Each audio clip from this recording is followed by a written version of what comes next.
જૂનાગઢના કેશોદમાં યોગેશ્વર ધામ વિસ્તારમાં તસ્કરોનો આતંક સામે આવ્યો। તસ્કરોએ 2 ટુ વ્હીલર સહિત કરિયાણાની દુકાનને નિશાન બનાવી ચોરીને અંજામ આપ્યો હોવાની ઘટના સામે આવી।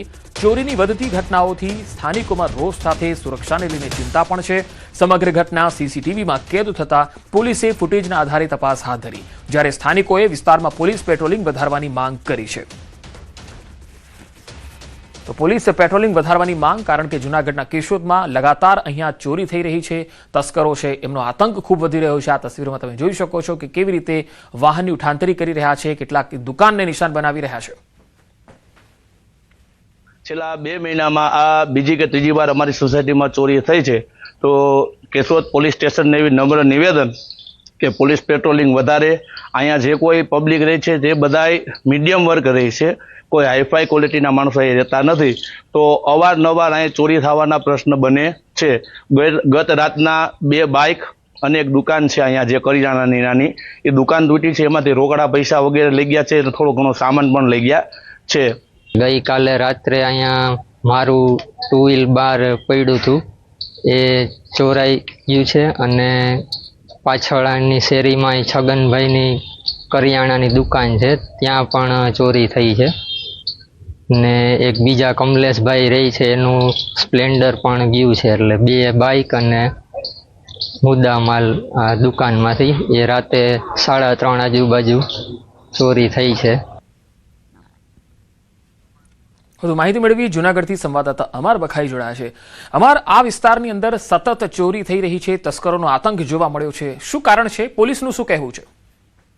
બિલકુલ, કેશોદ પંથકની અંદર જે રીતે દિવસે ને દિવસે તસ્કરોનો આતંક વધી રહ્યો છે અને ખાસ કરીને કેશોદના જે યોગેશ્વર ધામ વિસ્તાર છે ત્યાં ફરી એકવાર તસ્કરો ગત રાત્રિના સમયે ત્રાટક્યા હતા, જ્યાં 2 ટુ વ્હીલ અને જે કરિયાણાની દુકાન છે તેમાંથી ચોરીની ઘટનાને અંજામ આપ્યો છે। સમગ્ર ઘટના છે તે સીસીટીવીમાં કેદ થઈ છે અને જેમાં ચોક્કસ 2 લોકો દેખાય છે, બુકાની ધારીઓ છે અને બંને લોકો આવે છે અને પહેલા જે બાઇક છે તેની ઉઠાંતરી કરે છે। હાલ જે રીતે પોલીસ પેટ્રોલિંગ ઓછું હોવાનું પણ લોકો કહી રહ્યા છે અને પોલીસ પેટ્રોલિંગ વધારવાની માંગ કરી રહ્યા છે।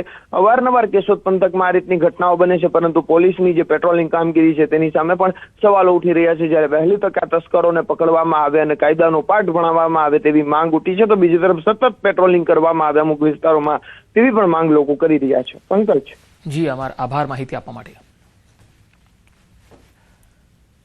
સાબર ડેરીની વાર્ષિક સાધારણ સભા ગણતરીની મિનિટોમાં જ પૂરી થઈ ગઈ। કોઈપણ પ્રકારની પશુપાલકો માટેની જાહેરાત ન કરાતા પશુપાલકોમાં રોષ જોવા મળ્યો। સાબર ડેરીની સાધારણ સભામાં આવેલા ચેરમેન અને સેક્રેટરીઓની વાત સાંભળવામાં આવી ન હોવાની વાત થઈ ગઈ છે।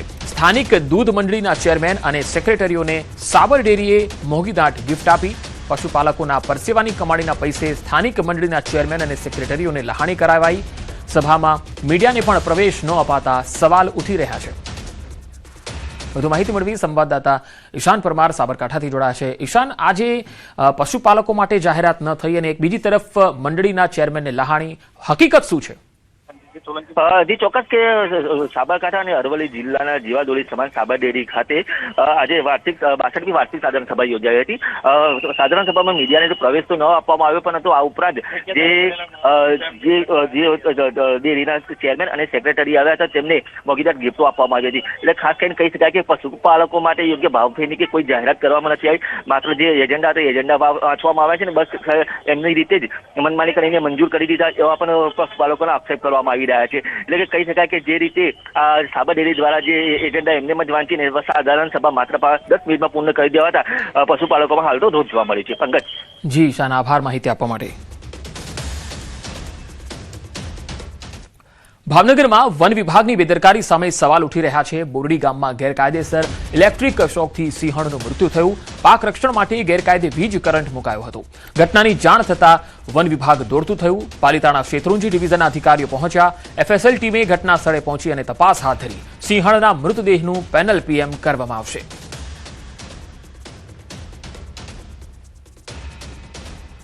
અમદાવાદની ઓઢવ સ્થિત નટરાજ સ્કૂલમાં ડીઈઓની ટીમ સરપ્રાઇઝ ઇન્સ્પેક્શનમાં મોટો ભાંડાફોડ થયો છે। વિદ્યાર્થીઓની હાજરીને લઈને ગંભીર ગેરરીતિ સામે આવી।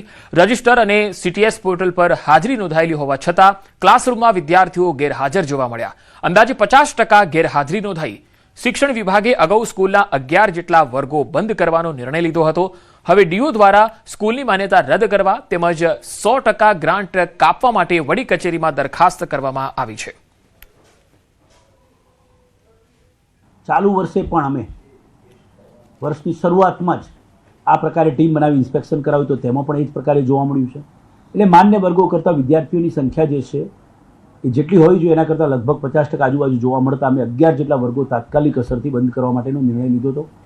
એટલે અમે માન્યતા રદ કરવા માટેની આગળની કાર્યવાહી કરી છે. સરકારશ્રીમાં આ બાબતે ચોક્કસ યોગ્ય નિર્ણય લેવાશે, કર્મચારીઓના હિતમાં નિર્ણય લેવાશે અને ખોટી ગેરહાજરી જે છે વિદ્યાર્થીઓની એની હાજરી પૂરવા માટે જ્યારે શિક્ષકોને દબાણ કરવામાં આવે આ બિલકુલ યોગ્ય નથી. એટલે એ બાબતોની ગંભીરતાને ધ્યાને લઈ અમે સદર શાળાને જલ્દીથી જલ્દી બંધ થાય તે માટે અમે આ બાબતે ઉપર વડી કચેરીમાં રિપોર્ટ કર્યો છે. મોંઘા ખાનગી ટ્યુશનના યુગમાં મહેસાણાના બેચરાજી તાલુકાની જાગૃતિ વિદ્યાલયે અનોખી સફળતા મેળવી. સાંપાવાડા ગામની આ ગ્રામીણ શાળાએ 0 પીરિયડના પ્રયોગથી 60%થી સતત 100% પરિણામ સુધીની સફર કરી. શાળામાં જ વધારાના તાસ, પેપર સોલ્યુશન, મોક ટેસ્ટ અને વ્યક્તિગત માર્ગદર્શન અપાય છે. વર્ષ 2022માં ધોરણ 10નું પરિણામ 60% હતું અને ત્યારબાદ શાળા પરિવારે ટ્યુશન પ્રથા નાબૂદ કરી 0 પીરિયડ શરૂ કરવાનો નિર્ણય લીધો. તમામ વિષયોના શિક્ષકોએ અઠવાડિયાના વાર વહેંચી નિયમિત રીતે દ્રઢીકરણ, પુનરાવર્તન અને પેપર સોલ્યુશન કરાવ્યું. પણ બધા જ બાળકો 65% ઉપર લાવે તો એવી અમારી સ્કૂલ 2024માં મહેસાણા જિલ્લામાં હમણાં માર્ચ 2024માં શ્રેષ્ઠ શાળાનો એવોર્ડ મળ્યો અને મારું સન્માન કરવામાં આવ્યું. એ પ્રમાણે 2025માં ધોરણ 12માં બધા જ બાળકો 100% રિઝલ્ટ આવ્યું. બધા જ બાળકો 70% અપલાયા અને એનો પણ એવોર્ડ અમને જિલ્લા આચાર્ય સંચાલકથી મળ્યું. અમારે ટ્યુશન પણ જવું પડતું નથી અને ખર્ચ પણ થતો નથી તેનું. અહીં 0 તાસ લેશે જેમાં અમને પ્રશ્નપત્રોને સોલ્વ કરાય છે જેથી અમને ખૂબ જ મહેનત કરીએ છીએ જેમાં 100% રિઝલ્ટ પ્રાપ્ત થાય છે. જે ગરીબ બાળકો હોય તેમને વધુ સહાય પણ થાય છે અને સહિત સાહેબો બોર્ડના પેપરો પણ સોલ્યુશન કરાવે છે. તેથી બોર્ડનું વાતાવરણ ઊભું થાય છે. તેથી બોર્ડમાં અમને કોઈ વધારે તકલીફ પડતી નથી. બોર્ડના 1.5 મહિના પહેલા અભ્યાસક્રમ પૂર્ણ કરી વિદ્યાર્થીઓને 5 થી 6 પેપરની પ્રેક્ટિસ કરાવવામાં આવે છે. પરિણામે સામાન્ય વિદ્યાર્થીઓ પણ 85 થી 90% સુધી પહોંચી જાય છે. ટ્યુશન વગરની આ સફળતા હવે અન્ય શાળાઓ માટે પ્રેરણારૂપ બની ગઈ છે. સાયબરની મહેનતથી ઝીરો પીરિયડ લે છે એમના ટાઈમ કરતાં વધારે 1 કલાક આપી અને જે બાળકોને ભણાવે છે એના લીધે અમારા બાળકોનું રિઝલ્ટ ઊંચું આવે છે અને અમારા જે ટ્યુશનનો ખર્ચો પણ અમારે બચે છે. 0 પીરિયડ જે ચાલુ કરવાનો આચાર્ય સાહેબે અને સ્ટાફે જે ચાલુ કર્યો છે એનાથી એક મોટો ફેરફાર થયો છે પરિણામનો. જે પરિણામ 60-70% આવતું એનું પરિણામ અત્યારે 90-100% પરિણામ આવે છે સ્કૂલનું. વડોદરા શહેરમાં જાહેરાતો થકી આવક ઊભી કરવાના હેતુથી લગાવવામાં આવેલી 36 LED સ્ક્રીન હવે તંત્ર માટે